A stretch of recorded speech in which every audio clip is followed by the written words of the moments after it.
The heat in Houston doesn't just sit on you, it swallows you. Down in the East End, where the rusted skeletons of old oil derricks claw at the humid sky, there's a smell that cuts through the thick, swampy smog. It's sweet, heavy, and undeniably delicious.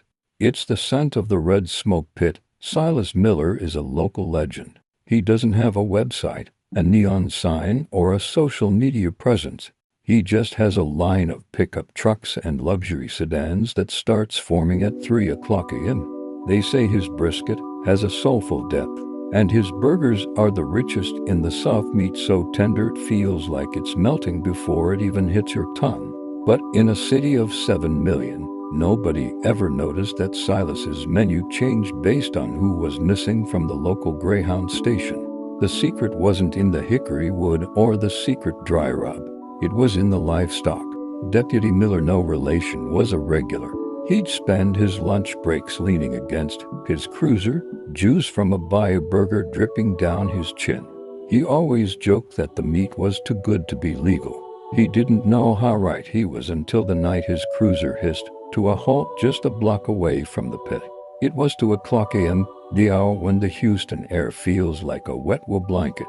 Silas was usually alone during the long smoke, the orange glow of the pit the only light for miles. The deputy knocked on the back door to ask for a jump start, but the heavy steel latch didn't hold.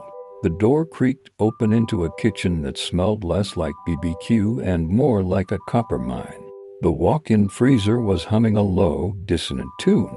Inside, there were no sides of beef hanging from the rafters. There were no crates of poultry.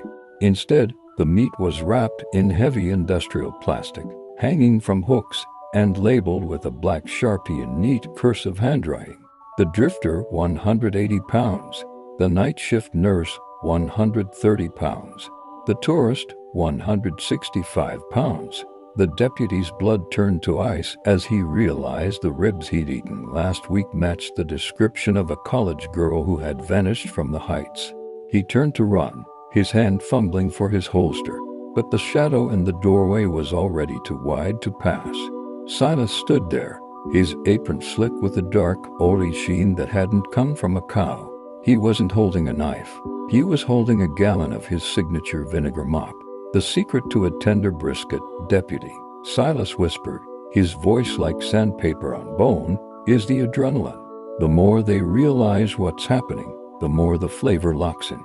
But you've been eating my food for years. You're already seasoned from the inside out. The deputy was never found. His cruiser was pulled from the Buffalo Bayou 3 weeks later, empty. But the very next day, the line at the red smoke pit was longer than ever. The locals whispered that the new Lawman brisket was the most flavorful batch Silas had ever produced, perfectly salty, intensely smoky, and falling right off the bone.